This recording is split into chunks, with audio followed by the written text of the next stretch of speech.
everyone, and thanks so much for joining the session.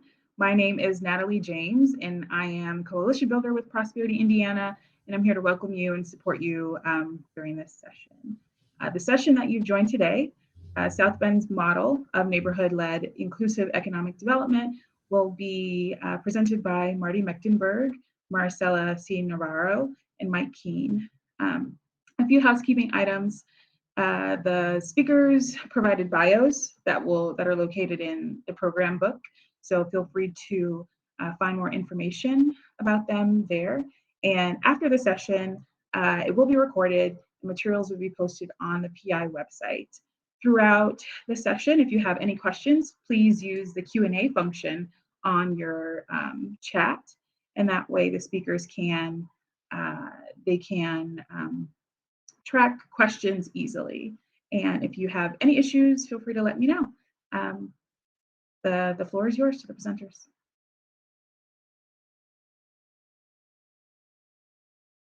Okay, great. And I think I have to reshare my screen here, huh? Let me see.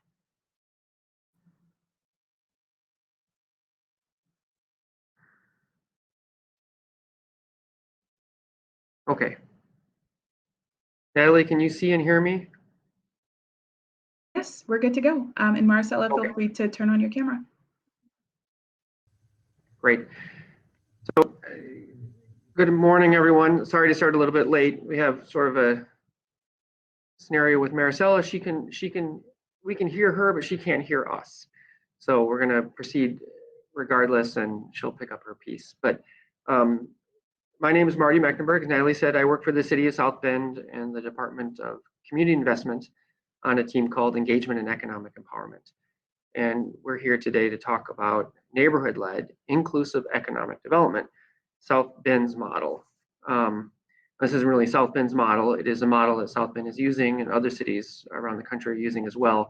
But we're excited to share our experiences and perspectives on developing in an inclusive and incremental way. I'm here with Maricela Navarro, who are not city people, but actual developers doing the work. So it's really important to hear from them. I am a city person, so I'm going to talk a little bit about the process from a city perspective. Here, the second slide talks about the value. And if I go to the third slide, I'm talking about small scale development. So we're introducing a lot of different terms that are not the same, but are definitely interlocking in terms of this kind of work. So it's incremental, it's small scale, it's inclusive. And I'm not going to read this slide to you. You can read it on your own, but clearly the word incremental and small scale, we're not talking about multi-million-dollar projects here. And working incrementally, to be clear, is really something that is being done out of necessity, not necessarily out of choice. Many of our neighborhoods in South Bend are in a state of market imbalance, you could say, which I'm sure is similar to cities and towns that the audience is from. And by this, I mean simply that the assumed market values of the properties in many of our neighborhoods are misaligned with non-subsidized incentives for development. That's a really nice way to say that we have a lot of underwater properties, and it makes it really hard for new growth. But by working incrementally, sort of building by building, even part of a building by part of a building, block by block, we can start the transformative process. And when this process is done by locals who know their neighbors and know their neighborhood, then the value of that change can stay in the hands of folks who know the neighborhood and love the neighborhood. And the hopefully rising values and transformative change happening can belong to the neighbors rather than some outside entity who wants to make change happen. So, and Mike and Maricela will talk about their experiences with that.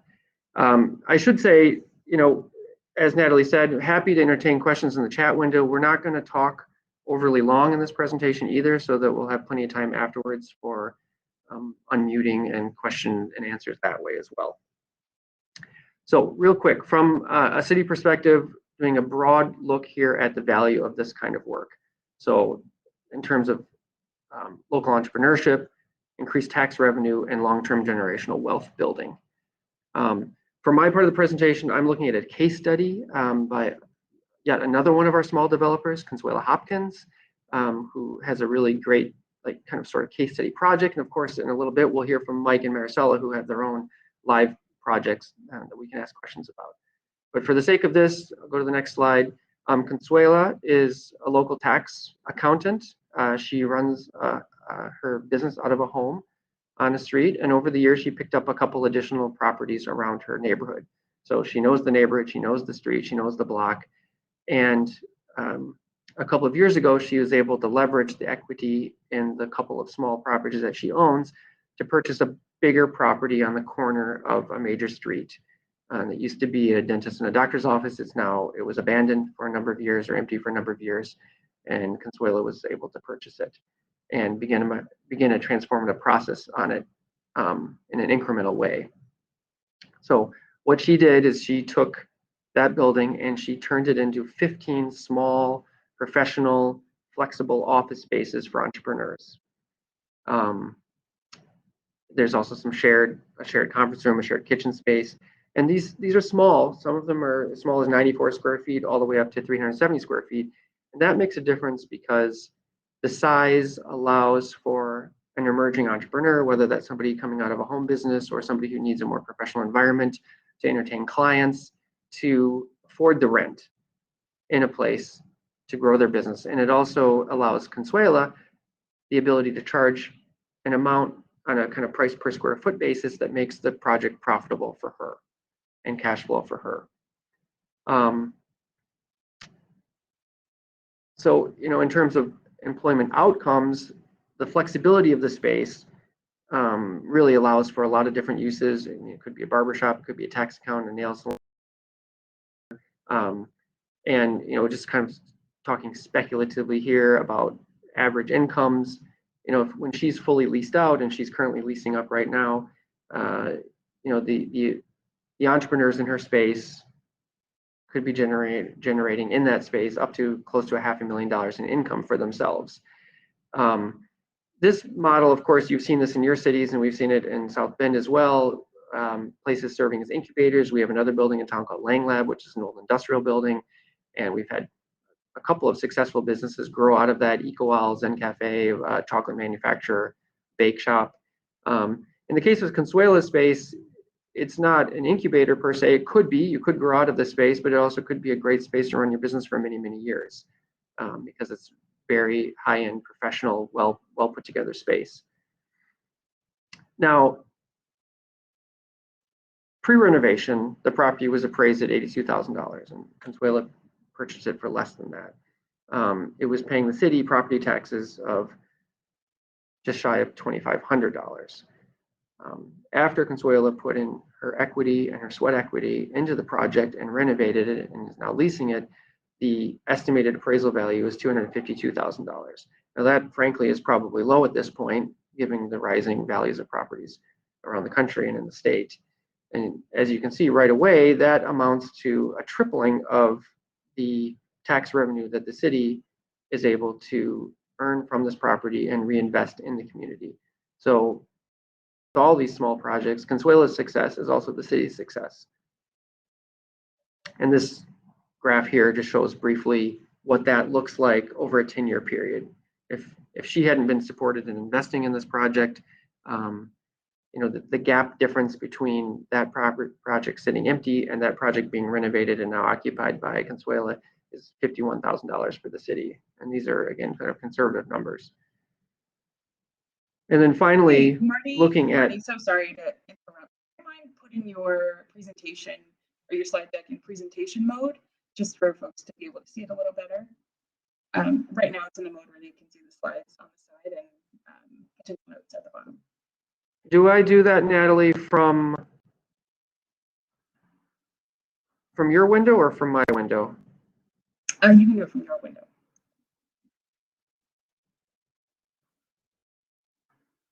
Okay. I'm sorry. Let me see if I can.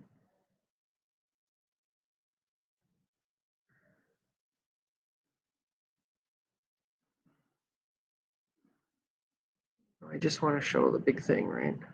Yes. I'm not sure why it's showing my notes window here. Dang.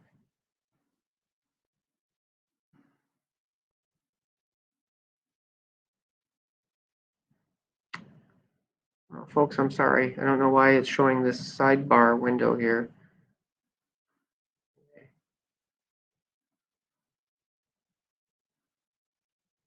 Is that better? Yes. Perfect. There you go. Okay. Sorry about that.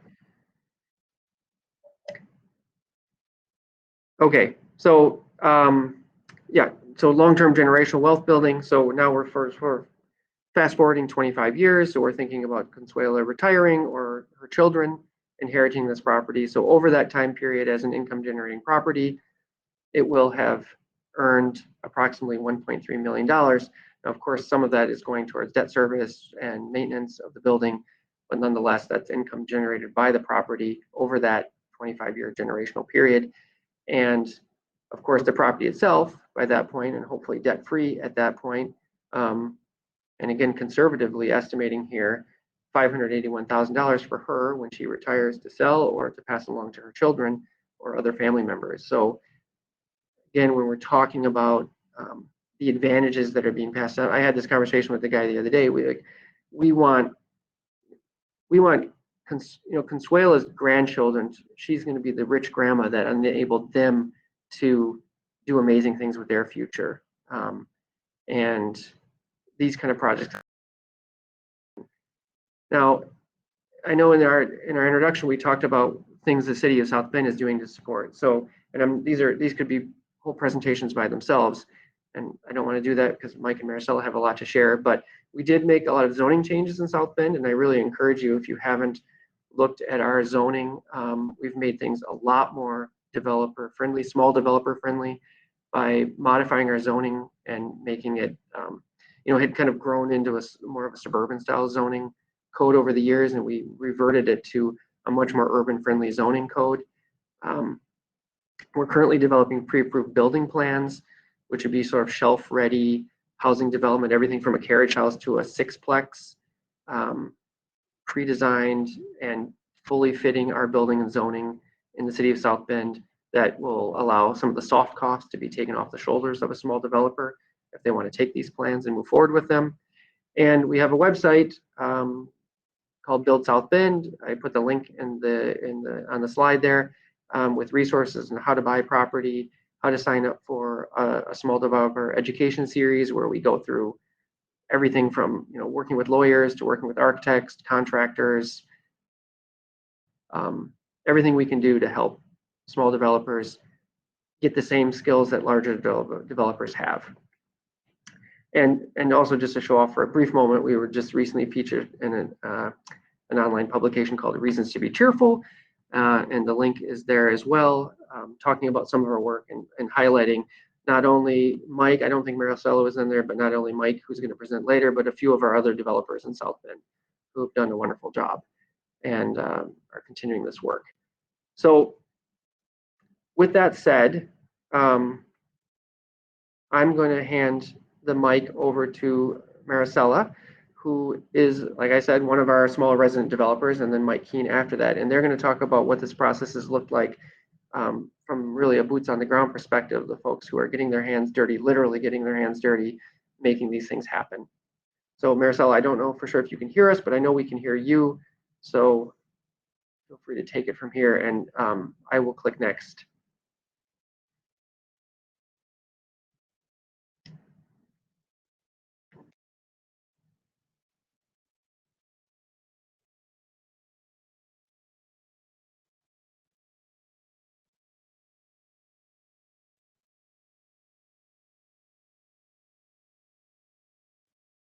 Text her here.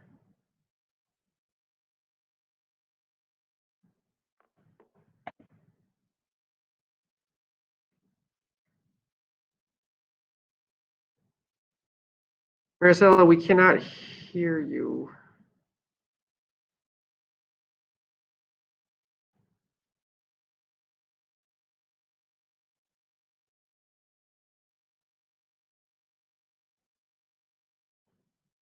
I just sent her a message. She's going to try to turn off her video to see if that works. Sure. We could also skip here and we could switch places and let Mike go next and then keep working with Maricela. Maybe for the sake of time, we should do that.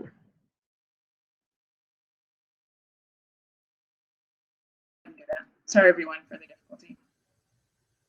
So Mike, if it's okay with you, Yeah. I'm going to jump ahead to your slides and let you take over, and we'll keep figuring out what's Certainly. happening with Maricela. So let me jump forward here.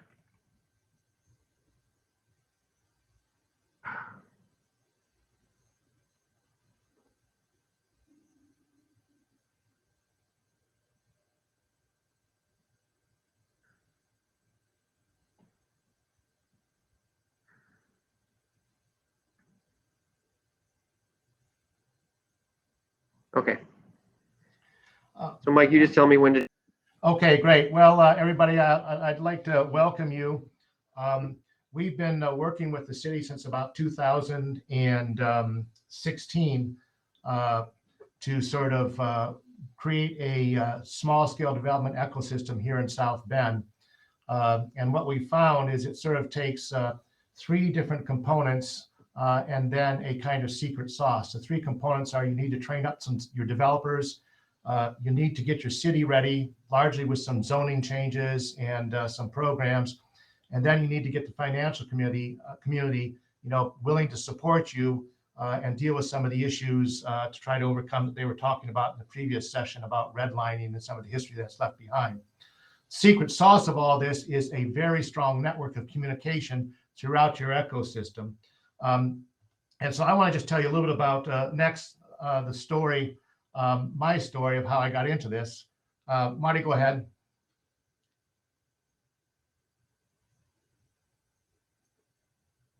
I was a professor at the university until 2016 and created a sustainability studies program at IU South Bend and left to try to put some of that stuff into practice in my own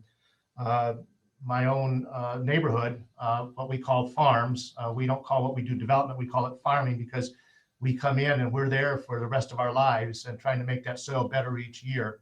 And I became, much to my chagrin, an accidental developer. Next. It all began with a single net zero house while I was running the Center for Sustainable Future. I met a guy by the name of Dwayne Borkohler, had created a way to build homes that produce as much energy as they use over the course of a year for the same price as stick built. And so right now, even we're quoting the same prices per square foot that a conventional stick builder would. The difference is that our building system allows us to build a home that basically your electricity charges equal to about a monthly bill of about $20-25 for a setup. We've also using materials that won't require any kind of major maintenance or replacement for the 30 years of a mortgage. And we were going to plan to build one of these in my neighborhood because his building system was like this little thing that we all use and we're sitting in front of right now, and that is, it was new. Nobody understood it. The builders didn't know how to build it. Didn't know how to appraise it. Bankers didn't know how to bank it. The realtors didn't know how to loan. So we're going to put up one in my neighborhood. Next. And I told them, if we can't sell it in my neighborhood for what it costs us to build, I'll buy it and I can rent it out and I can make the money back on my my return on investment on the rent. Now, at that time, I didn't know how to do a spreadsheet or anything. I just kind of knew in my mind that I could probably get about $950 to $1,000 a month, maybe $1,100 at that time, and that would cover the costs. But the challenge was, I also knew that he wasn't going to be able to sell that house what it cost to build, because we lived in the near northwest neighborhood that had an appraisal gap. And then in the meantime, I had a conversation with Kathy, who I think might even be on here. She's certainly attending the conference. And at the near northwest, she said, "Hey, Mike, we've got 3 vacant lots that were just a block away from where I lived and a block away from her near northwest neighborhood, CDC. And she said, would you like to build on those?" And I used to walk past those lots, and I always thought in my neighborhood, if we get those lots filled in, 7 vacant lots out of 13 in a block that used to have a half block that used to have 13, I said, if we began to fill that in we're on the way back. We're on the way back to stabilization. And I said, sure, Kathy, but now my problem was I had to build 3 houses on 3 vacant lots that weren't going to appraise for what they were being costed. Next. And then the other challenge was around the corner, literally a half a block away, was this building. And this building, former flower shop, had been turned into a flop house, a junk store, and probably we had some drug activity going on. And so we picked that up because we figured if we're going to get people to want to move into our houses around the corner, you know, they can't be walking down the main street, Portage Avenue, past things like that. Next. And of course, next door, I had this. Well, how am I going to put money into that house beside it? That was a mixed-use commercial, actually, with the apartment above it. If I've got this thing that's just sitting there empty and more or less abandoned. So I'm afraid we picked that up as well. Next. And then the tax sales started. If you are all familiar with a person you might have heard of before, a guy by the name of Pete Buttigieg. Mayor Pete happened to be the son of my dissertation director when I was at Notre Dame. He had a program called 1,000 Houses in 1,000 Days because we had a lot of properties that had just gone abandoned or fallen apart. And so they put about 330 of them into other people's hands, and they knocked down 680 or something like that. And so here's what we ended up with is all these vacant lots. And you can pick these vacant lots up for sometimes in the neighborhood of $25 for a lot and about $600 worth of legal costs. And so I first bought 7. My partners, I now own 30. Next. So short story is that within 6 months having left the university, think I'm going to become a sustainability consultant and help my partner build 1 house. I've got 7 vacant lots, a building that needs to be renovated, on my way to eventually picking up a whole lot more. But in that first 6 months, I didn't know how to do a spreadsheet.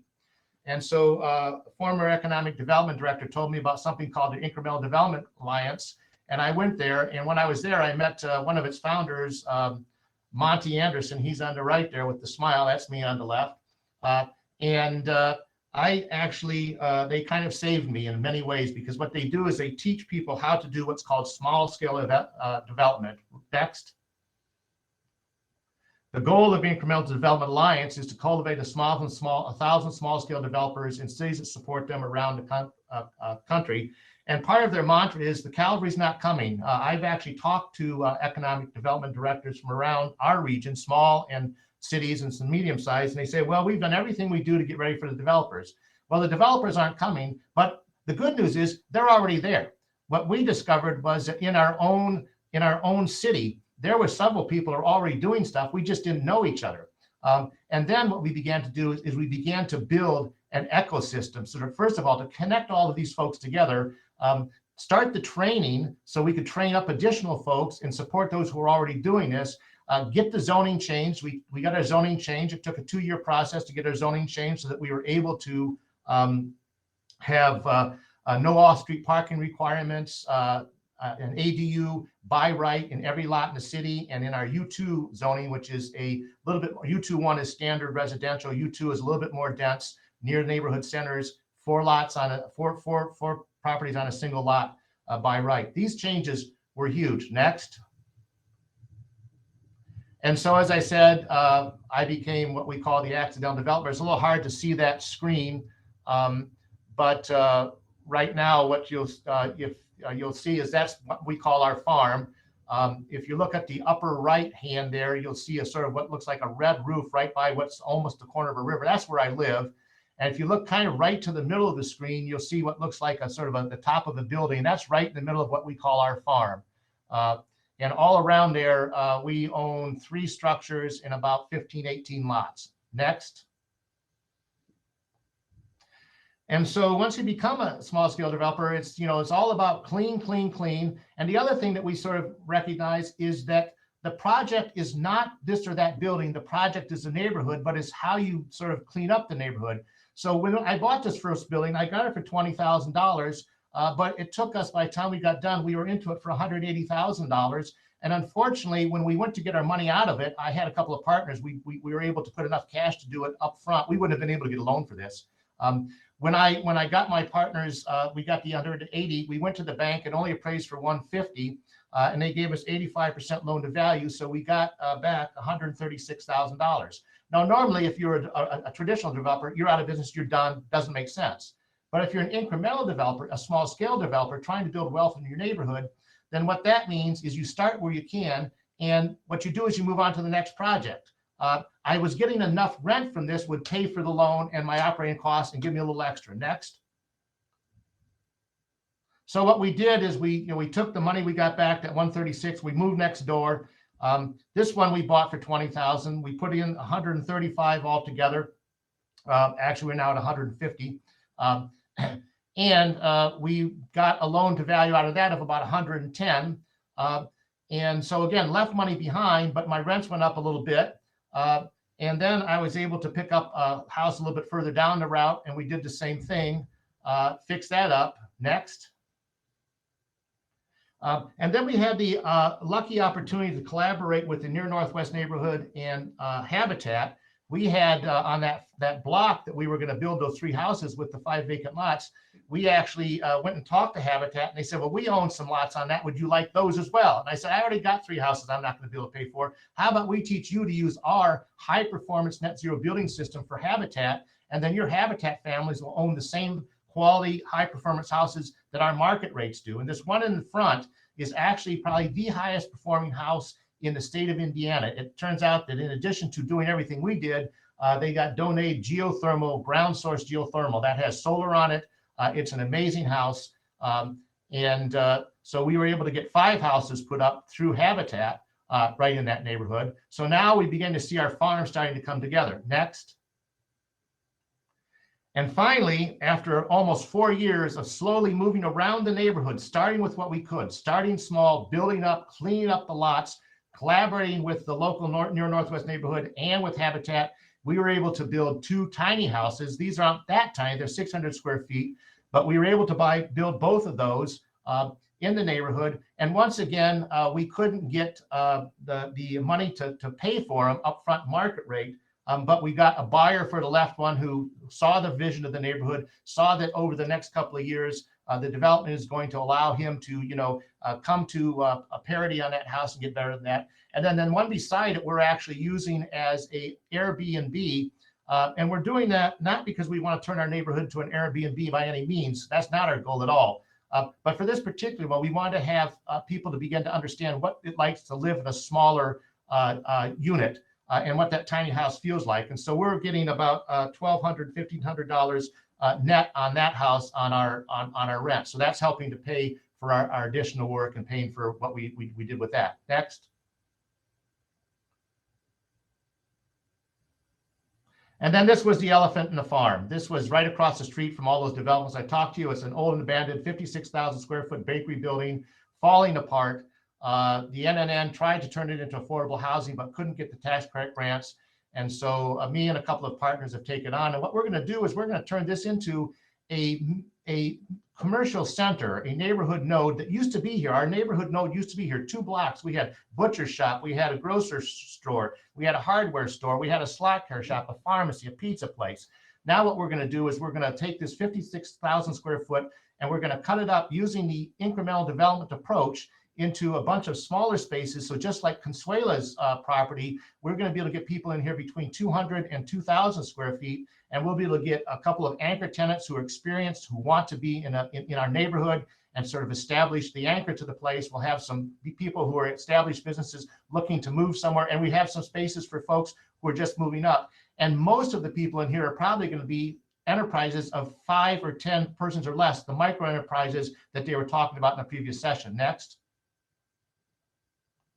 So you can see what that's going to look like. The city has helped participate. They're helping us redo that front there with a $300,000 TIF grant. Next. And here you can begin to see what that first floor might look like. And so one of the challenges we have is that if we just get a couple of big tenants, we don't have anything in there, and they're not really interested. And we can't get enough square feet, price per square foot. But when we divide it up into these smaller areas, just like Consuela, we can offer people prices that they can afford, but it can also get us to a square foot price, and it'll be anywhere between $10 and $30, depending on whether you're just wanting some, very small, not really built out space, or we've got some spaces for some cafe restaurant space. Next. And this is the farm today and tomorrow. The dark blue properties are the properties that we owned, and the ones on top are ones that Habitat did. We actually donated one of the properties to them. The ones on the left are ones that we did. The darker blue price one is the bakery. And then south of that, there's some city vacant lots that we have an option for that we eventually are going to do some multifamily housing on. And then we've got some other infill that we're doing, the purple houses, and we're also working with the NNN. We've sold them 2 of our best lots at 10% over our cost, which was very little, so that they can put in a duplex and a fourplex, because we want to make sure that we have at least rental units that, once we start to stabilize this thing and prices go up, we don't want to drive people out. We want to make sure that we maintain the economic viability and diversity of the whole place. Next. And then this is just another one of those charts that shows how much small development counts and why cities should invest in these sorts of things. When we started, the 3.12 acres that we have been working on, we've sold some of that now. But when we started, the total taxes that were being paid on that was $2,600 a year. Right now, we're up to about $10,000, so we've tripled it in about 4 years. And by 2031, when our plans are done, we'll be paying $300,000 and the other people who are in our farm in taxes. And these are like video game numbers. And, you looked at the numbers that they said in Consuela and thought you can't believe them. These are real numbers. This was done by a third-party group to take a look at what happens here. When you take underused properties in neglected or formerly redlined neighborhoods, and you put them back into viable use for the people in the neighborhood, you keep the wealth in the neighborhood, but you're also putting wealth into the city. Next.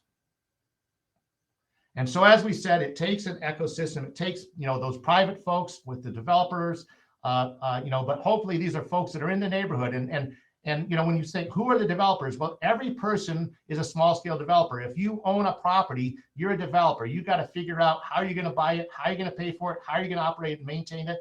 And the same thing if you're renting. That's like being a small entrepreneur. You are renting a property and have to sort of make the payments and those sorts of things. So what we're trying to encourage people to do is, think about being able to, do your own development, add an ADU, buy a house and renovate it next door. That's how our neighborhood started. We've got 5 people before we even started doing this systematically, that between them, they did probably about 10 or 12, 15 places. And right now, just 6 of our top small scale developers, we have 120 properties in the city. 60 of them are residences. 60 of them are vacant lots that eventually we'll be building on. And so that's the power. And from that, I'm done. And maybe Navarra, Marcel can get back on, or if she's not with us, we can start taking some questions. Hear me? Yeah. Oh, awesome. Okay, so we can go through my slides. Marty, you are muted. Yep, sorry, let me back up to your presentation. Sorry about how awkward this has all been. I should be able to.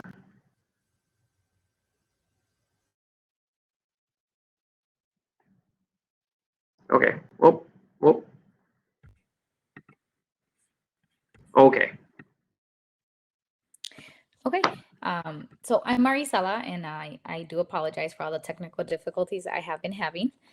So I am a managing member of Navarro Properties. Navarro Properties was created with my parents and my brother and I to help improve the future for our family. Next slide. I'm going to go over a little bit about how it all started and how I got to where I am today. I am a full-time employee for the school career.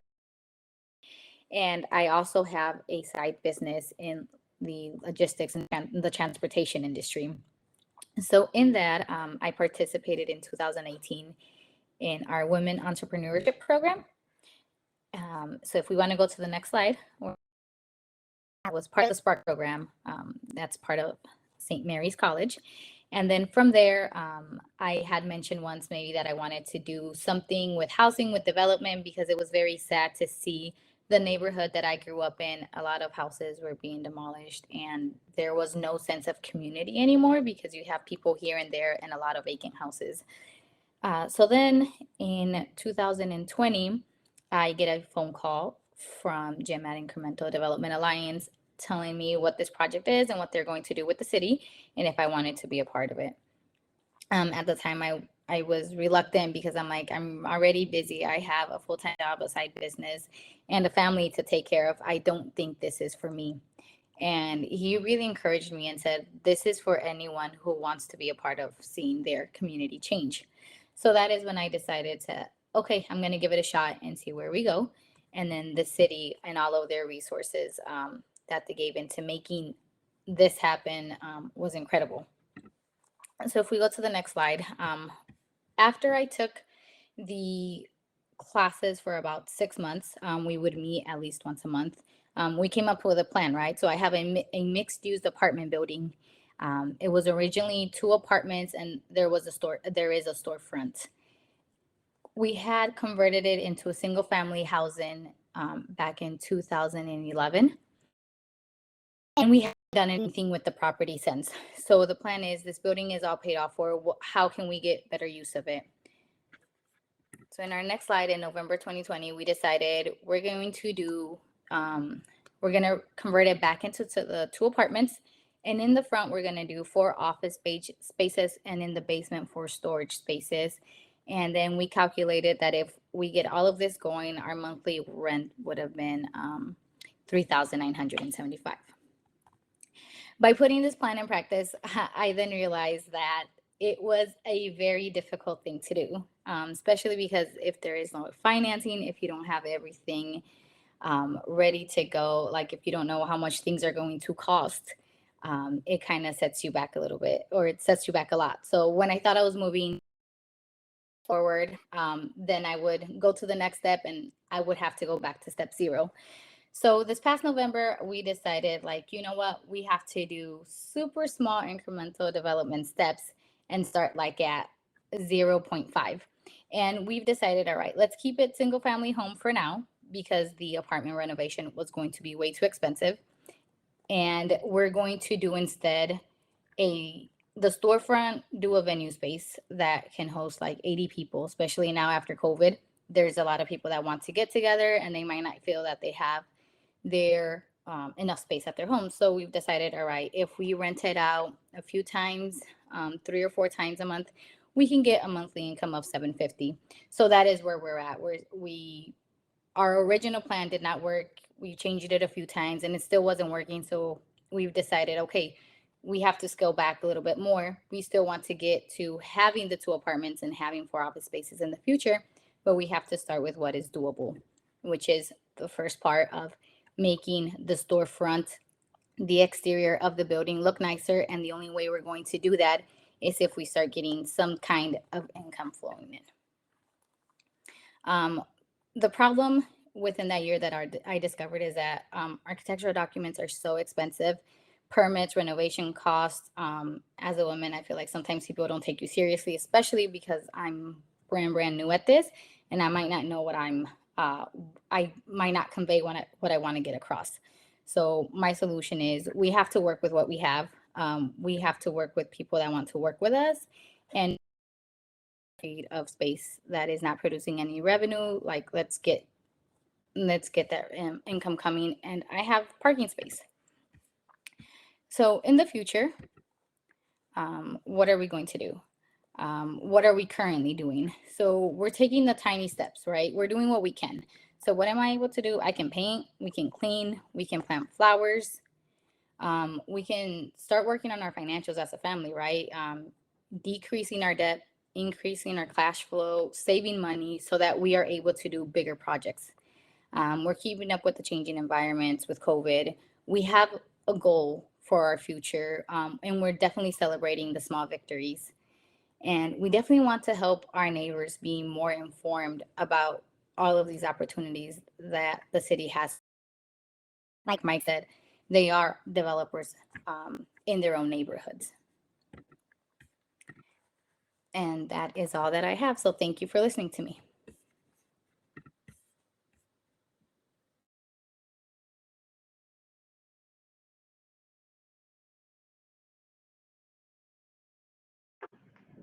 So I guess with that said, Mike has already done his presentation, and we are happy to answer questions either in the chat window. I see there are two in the chat window here.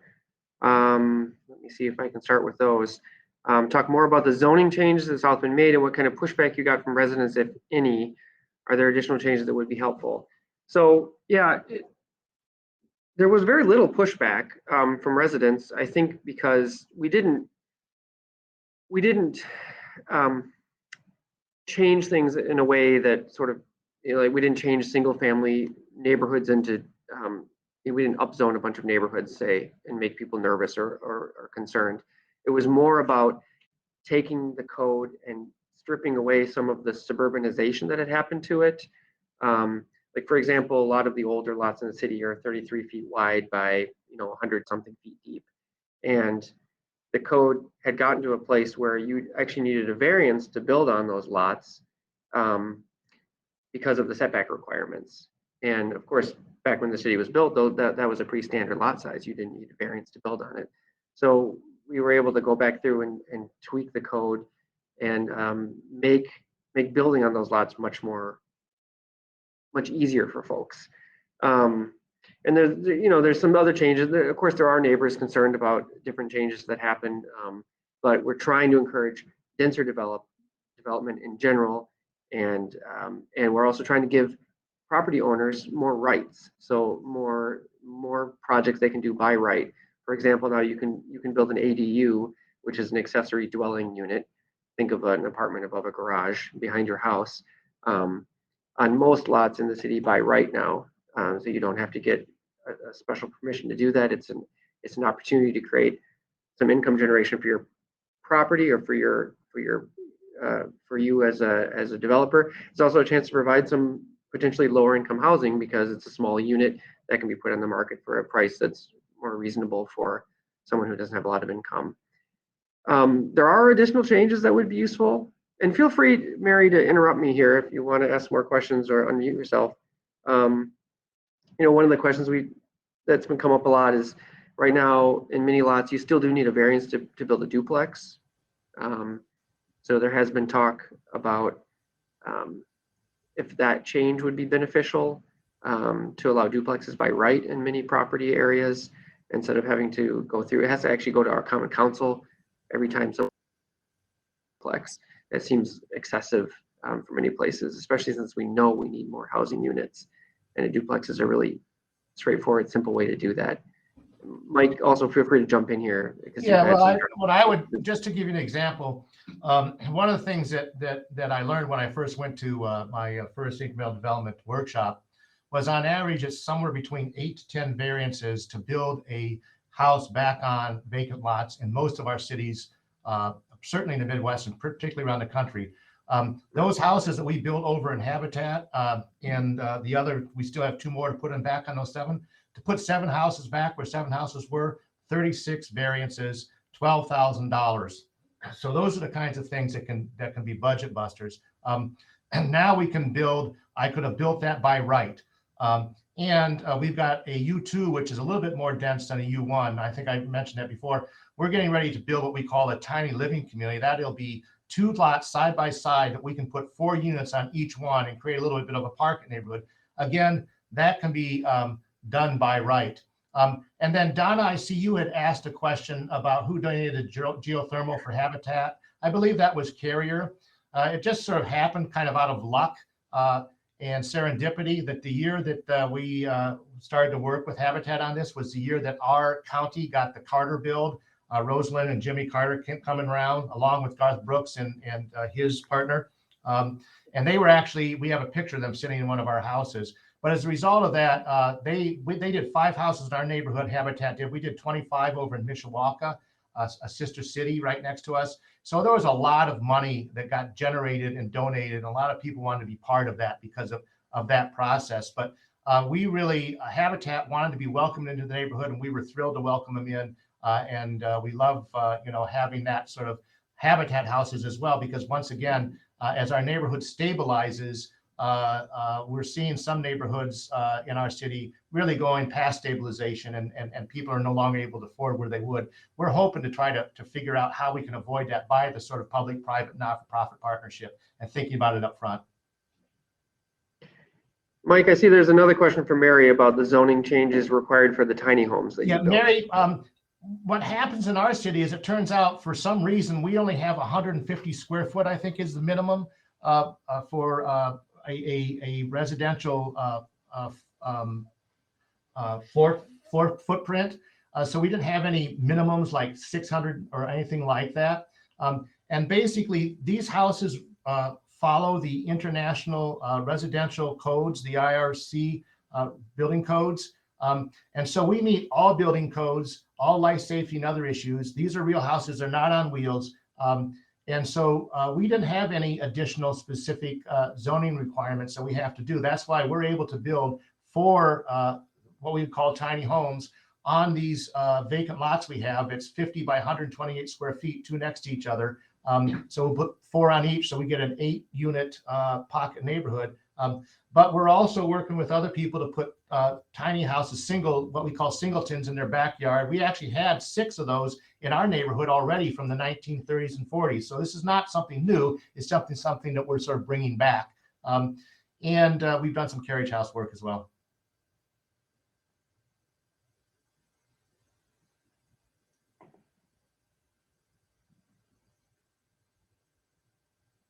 And again, feel free to unmute yourself. I mean, another one of the challenges is that we face, and I imagine is similar in other cities, is once you do have a vacant lot, even if you buy that vacant lot, you're right out of the gate, you have a problem, which is that your water and sewer connection are probably no longer functional. So it's another thing that the city is working on, are ways to maybe cap the total cost for a small developer to reestablish those connections. Can sometimes cost up to $20,000 depending on where how much excavation is needed to reach that sewer line out in the street and then to repatch the street. So we're also working on limiting that barrier for small developers who are wanting to do the kind of work that Mike and Marcella are doing. And if I could just sort of say something, I wanted to show you my story because I've been around, you know, I'm an older person, saved some money. So I had some money to get into the game a little faster than others. But the thing about small scale development is you can start at what level you can. And it's kind of what your capacity is and what your market will bear. Monty Anderson, one of the founders of Incremental Development, one of his places, he literally started with 10 tents along a sidewalk because he could have done more than that, but the market wouldn't bear that. So we try to figure that out. But what I wanted to do is we also want to make sure Maricela, because she's just sort of getting started, she's only, you know, she's just 3 years behind me. So in another 2 or 3 years, she's going to be doing amazing stuff. Because what happens is you learn as you go. So Maricela, could you talk a little bit about, you know, kind of what you see as some of the things that helped you kind of stand up? Because what we're trying to show people is anybody who wants to make a difference in their neighborhood can do this. This is not rocket science. It just takes taking that first step and taking that next step and being influential yourself. Maricela? Yeah, so I definitely think you have to have the motivation to keep going every time one door closes. You have to find that door. And I think if you don't have that motivation to keep going, I think you're going to get stuck because there's a lot of things that will happen that you have never even thought of or planned. And I see it as I want to leave a legacy for my children and their children. I want to see the community sense that I had when I was here in South Bend growing up. And I miss that. I miss seeing kids in the neighborhoods just playing together and getting to know each other. And definitely when we started this project, like I said, we thought we were going 5 steps forward and we really went like 10 steps back. It's saying, okay, that didn't work. What is the next step that we have to take? If one connection doesn't work, let's find somebody else. And I think that's where I'm at is you can take a step back, breathe it all in and say, okay, moving forward, how can I solve this problem that I have? And that's where I've been working with different people in the community to get advice from them too and say, okay, what way did you do it that might be able to help me, or what connections do you have? And I really like what the city and Mike have been doing, right? Is getting that database of people so that we can learn from each other and build each other up. Cynthia, in the chat, looks like you asked to explain more about what we've learned from the Incremental Development Alliance. They had lectures, a workshop, and what's called a boot camp. The lecture is just sort of a 1-hour introduction and overview to incremental development. The workshop is usually about a 4-hour workshop that sort of gives a kind of more in-depth look. And then when you're ready to do your own project, you can actually go for a much more extended in-depth work where you take a project and you work through the process, no longer theoretically, but in real time. And then there's a kind of a whole network around the country that's supporting this kind of work. So the Congress for New Urbanism is one area where we see a lot of folks focusing on incremental and small scale development. Another group is called Strong Towns. They're making a huge difference. There's a group out there called Lean Towns. And then the founder of Incremental Development Alliance, Monty Anderson, he's put together what we call a 12-step program, and that's sort of an outline for how you can start to create that network in your own community. So if anybody wants to learn more about that, you can contact us. We'll be happy to make some connections. If you're interested in thinking about what you might want to do in your own community, we're happy to spend a little time talking with you, think about what might some be your next steps, and share some of these connections with you. But that article that I put in the earlier in the chat that Marty referred to, from Reasons to Be Cheerful, that article is a good one. And then Strong Towns has recently published a book, a small online book on small scale development that talks about some of the stuff that we've been doing, but also talks about some of the stuff that's been going on around the country, and who's been involved.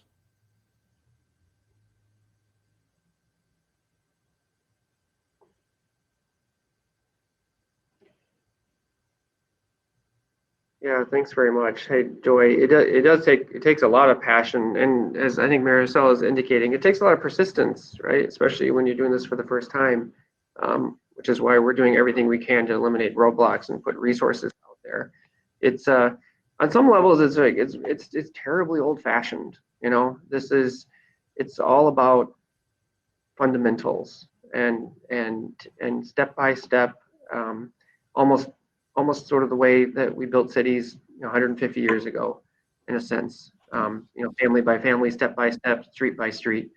So Cynthia, yeah, happy to talk to you more too. We have, we're excited about this work, and we continue to see more and more people joining the ecosystem. And like Maricela said, it's like knowing that you're not alone in doing the work, and knowing that you're not the only person in your neighborhood makes a really big difference. Yeah, and there's also kind of an ethic here that show with, and that's why we tend to call it farming rather than development, because the goal is not for us to come into a neighborhood, put something down in 18 months, walk away with our 12 to 25% margin, and move on to the next project. We can't do that in our neighborhoods because, as I say, there's no margin to start with. I've been at it for 5 years right now, and we're probably about to the point where in 5 years we're about, our head is probably about even with the water right now, and we'll be able to start to make some positive project. But we really have this attitude of an ecosystem, and it's kind of like if you've seen some of the most research on trees. It turns out trees in the forest actually support each other. Through their roots, they connect with each other. There's an ethic there. There's a social support system there. No tree grows too big, and they support those who need it. They support the young, and that's kind of what we're trying to do here. Is we're trying to create ecosystems where we support each other. And for example, in my farm, if I've got a small scale developer coming around who's going to share our values and contribute to it, I will sell them my lots, at a really good price. I'm not going to hold them to, taking a killing on it, because if I can get 2 or 3 other people into my farm, then my farm is going to develop. My forest is going to be stronger, and it's going to get richer more quickly. And we'll be able to share with, the wealth with other people, who are in the neighborhood, wanting to be part of the farm and wanting to commit to it.